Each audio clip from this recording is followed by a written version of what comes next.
relationships. And his book, Conscious Loving, is actually one of my top recommended relationship books of all time. So without further ado, it's an honor for me to bring on Dr. Gay Hendricks. So great to have you here. Are you ready to launch? I am. All right. Well, really excited for your new work coming out with your new phase of life, moving into your 35th year of you and Kathleen together, which is just so beautiful. And I'd love to hear a little bit more about moving into an everlasting relationship, what that means, and how a relationship changes over time. Great question. Yes, well, Kathleen and I have just celebrated our 35th wedding anniversary. So we are right in the, just had that big ceremony yesterday. So that was really a lot of fun. And had a lot of our friends over with us on Saturday, where we read a couple of poems we'd written for each other. And one of the things that's important in the second half of life, particularly like from age 40 up, we just finished the paperback edition of our new book, Conscious Loving Ever After, just came out. And so we've spent about the last 10 years or so working with people primarily in their 40s, 50s, 60s, 70s, and some in their 80s about what it takes to create lively, alive relationships in those years from 40 and above. And it's important when you're 20s and 30s too, but after you get up into your 40s and 50s and 60s, it becomes really important to think of every choice you make as a choice between creativity and stagnation. Creativity or stagnation. The great developmental psychologist at Harvard, Erik Erikson, once said that particularly in the second half of life, every day you choose between what he called generativity and stagnation. And basically, generativity is what we mean by creativity, which is the ability to keep discovering new aspects of yourself and to keep discovering new aspects of your partner. And one of the most important discoveries we made over the past 10 or 15 years when we were working with several thousand people in the 40 and above category is that if you can dedicate yourself to your own creative process, it also makes your relationships go better. Because when you're excited, you're discovering more things creatively about yourself. It allows you also to see your partner as a living, changing person instead of thinking of them as the same old person all the time. The more you discover your own creative expansion in yourself, the more you're able to see that creativity and facilitate that creativity in your partner. And it also is the same thing for single people too. Over the years, we've worked with about 20,000 single people through our program called Attracting Genuine Love, which we have taught for many, many years, which has a program both online and in person for single people who want to learn how to manifest the love of their lives. And so it's important if you're single also to get really involved in your own creativity, because the more you can open up exciting new vistas in yourself every day, that allows people to discover more of you.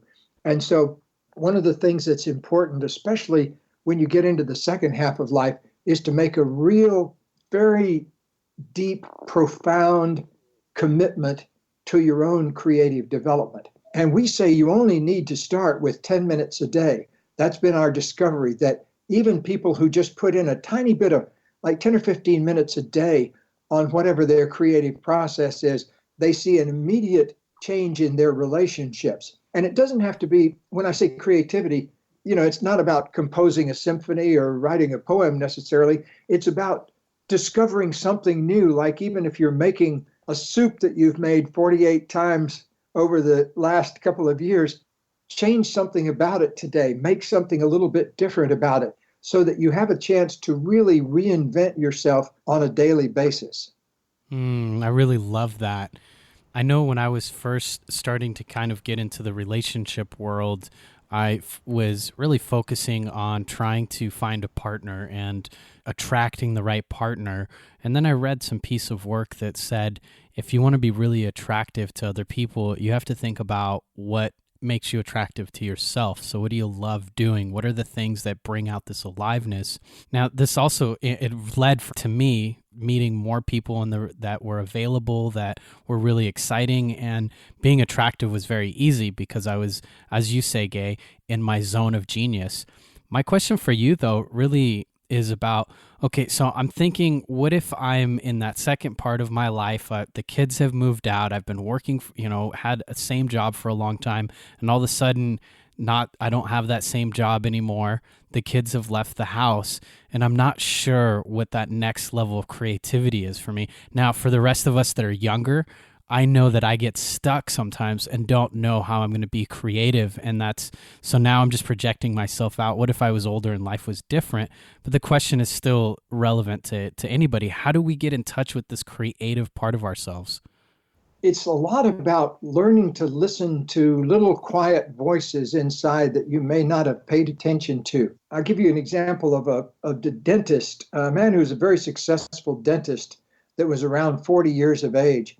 And he and his wife had been going through various stuck places and things hadn't been going very well.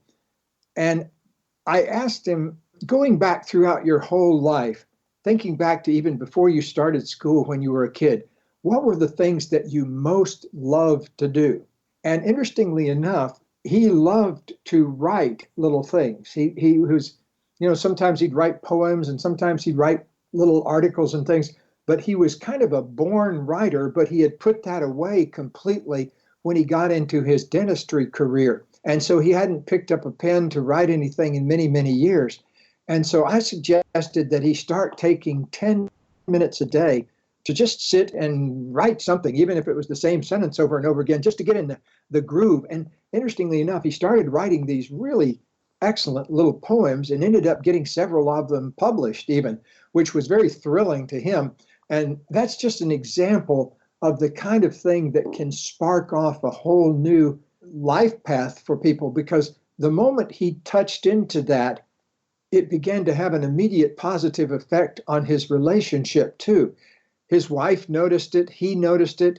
He had kids still at home. They were teenagers. Even they noticed it, because when we can fire off the spark of creativity in ourselves, it's a spark that's contagious. It kind of echoes around our community and our family. And so, for example, I love writing is my thing too. And I go in my little den back here where I'm doing this interview from.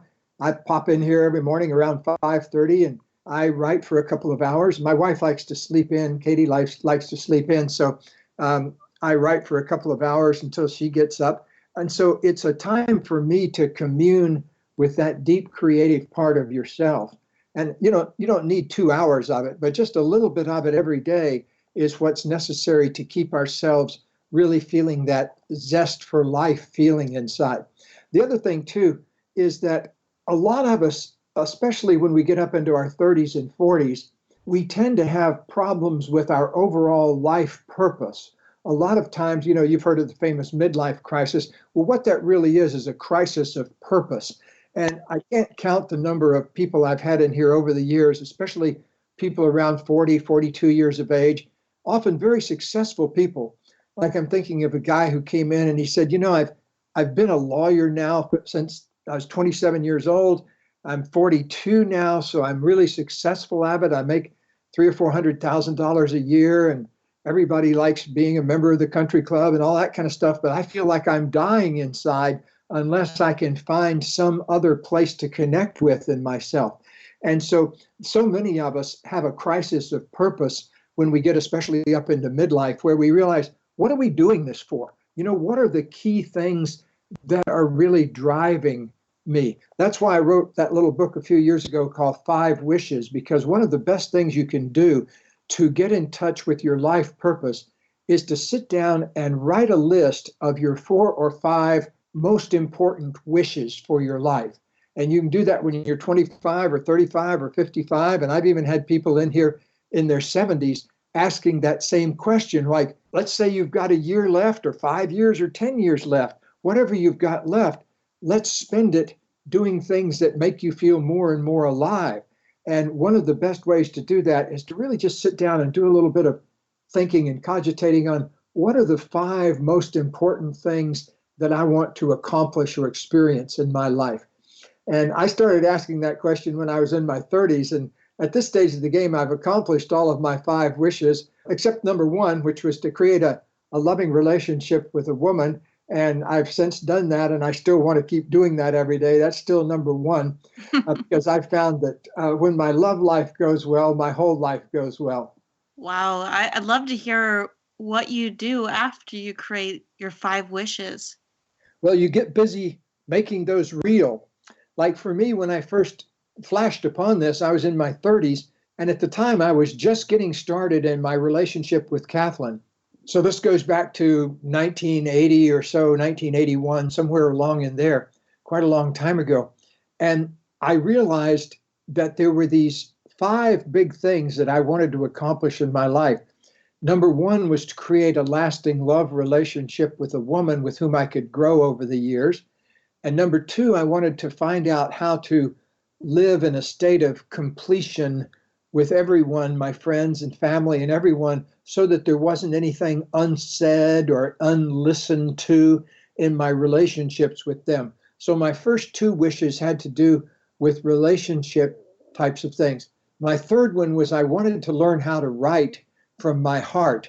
I was originally trained in my Stanford PhD program to do scientific type writing, journal articles and scientific research type writing.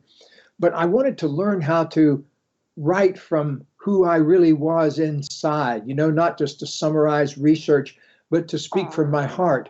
So I began to learn how to do that. The fourth thing I wanted was to somehow learn how to connect with, on a daily basis, the creator force in the universe. I'd always been interested in spiritual things, but not necessarily, religion, organized religion. I didn't connect too much with that, but I wanted to have some sense of organic spirituality that I could draw on every day. And so that led me to start meditating and doing other things like that. And my 5th wish was I simply wanted to learn how to savor life, to appreciate what was going on, to be grateful for what's happening in life every day. And so that's an ongoing thing that, I'm certainly more skilled at savoring now than I was 35 or 40 years ago. But 10 years from now, I want to be even better at it than I am today. But just appreciating this moment, being present in this moment, enjoying whatever is going on at the time. One thing I noticed about your 5 wishes is that they could be dramatically different than many of the types of wishes that I know I've sat down to do, especially before I was impacted by really deep spiritual work. I know that my wishes or goals were more like make $1 million a year, have a fancy car, and have a really special, intimate relationship. And that one's a little deeper. Do you suggest anything around how we voice or write down or create these 5 wishes? They really feel like intentions for me too. But do you get what I'm saying, Dr. Gay? Because I feel like some of us might just go to, I want a house on the hill. It needs to have 5 bedrooms. I want this kind of car. And yet when I hear you talking about your 5 wishes, they're fairly different. Yes. Well, what I recommend is that we consider in your imagination, imagine yourself being at the end of your life, looking back over all of your life. And you ask yourself, was my life a success? At the end of your life, if you say, yes, my life was a success, then you ask yourself, what is the number 1 thing that I accomplished or experienced that makes me call my life a success? And then you say, okay, let's say I had that. Then what would be the number 2 thing that if I enjoyed it or experienced it or had it happen to me, what would be the second thing that would make me call my life a total success? And so I've had the opportunity, I don't want to be morbid here, but I have had the opportunity of being around people as they were passing out of this life, and they tend to want to talk about the love in their lives. They don't ever say things like, I wish I'd watched more TV, or I wish I'd gone to the office a little earlier every day. What people are frequently talking about are things of the heart. And so I want to make sure that when everybody creates their list of 5 wishes, make sure you consult your heart as well as your head. It's such a beautiful thing that's so easy to overlook. And part of the consulting of the heart is this creative way of being. And I'm curious, how do you recommend couples who have been together for a long time, how do they keep that passion and that creativity in the relationship? The number one thing, Kamala, is to make a commitment to it. We've had many, many people here in our office that really didn't know how to make a meaningful commitment. So we have people, like sit there and face each other and say, I commit to discovering something new about you every week for the rest of our lives. Or we'll say, have people, I commit to spending at least 10 minutes a day on my own creative processes. And so making those commitments is the place to start. Committing, I commit to creating an exciting relationship with you.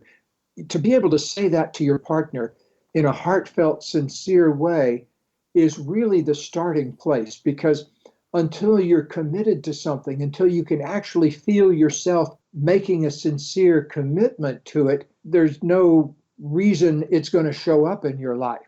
Just like, if you want to climb Mount Everest, it takes a powerful commitment to that. And then even every step of the way, as you go up the mountain, you're often going to slip out of that commitment when you get tired or you get an altitude headache or something. So you need to keep returning to that commitment all the time. But the great thing about a commitment is that it gives you a firm place to stand. If you know deep down in your heart that you are committed to creating a lively, creative relationship with your partner, that's a great place to come home to when you slip off of that. That's beautiful.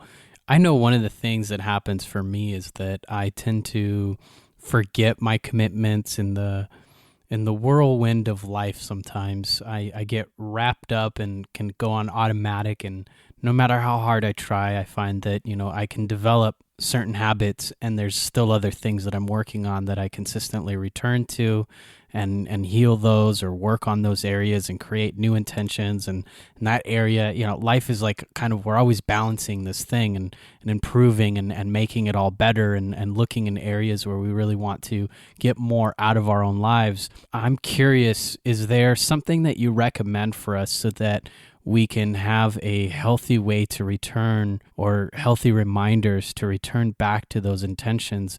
Because I know that the more I practice returning to those intentions, the better I get at it. Like, for example, I know that for a while I did a practice where I had a little note card. I cut it out about the size of a credit card. And so I typed up some stuff, put it on this card, printed it off, cut it out, and then laminated it so it was laminated and it could go in my wallet. So throughout the day, I'd pull out this little card and it had different intentions on it. What do you recommend so that we can consistently remind ourselves and stay in that essence? Well, I do the same thing. I have little Post-its all over the place when I'm working on changing some aspect of myself. What I like to do is to put down write down the affirmation or whatever it is I'm focusing on. Like, I can see one from where I'm sitting here that I keep in my office all the time. It says, I choose easy world where everything is easy. And that's to remind me when I get to efforting too much to just ease up a little bit, to let it be easier. Nobody knows exactly what the meaning of life is, but I'm very sure it's not to have a bad time. I'm very sure it's not to struggle. And so whenever I get caught up in struggling or efforting too much, that little sign reminds me to take a couple of deep breaths and choose easy world again, where everything is easy. So I think those kind of reminders are great. I also want to really stress this idea of carving out a little bit of time each day for yourself, 10 minutes, 15 minutes, 20 minutes, where you can just be in communion with yourself. You could do some kind of formal meditation. I've been a daily meditator since the early 1970s, so I've got 45 years of meditation where I go into myself each day, twice a day, and kind of drop into that deep space in myself. And so one of my students got out his calculator and figured out that I had something like spent close to 15,000 hours of my life in meditation. And so when it's just like anything else. If you spend 15,000 hours of your life driving a motorboat, which I don't know how to do, I'd be very good at it. But in meditation, it's the same kind of thing, except you're driving your own cosmic motorboat through the cosmos. Yeah, it's so great. And I love how you've simplified things for us so we can actually apply all of the things that you're talking about today. It's been so fantastic. We've been here with Gay Hendricks. You've been listening to the Thriving Launch podcast. We've been talking about conscious loving through all phases of life. Keep thriving, everyone. Real honor to have you here today, Dr. Gay. Thank you very much, folks. You've been listening to the Thriving Launch podcast. For books and resources related to today's episode, make sure to head over to thrivinglaunch.com. We'll see you there.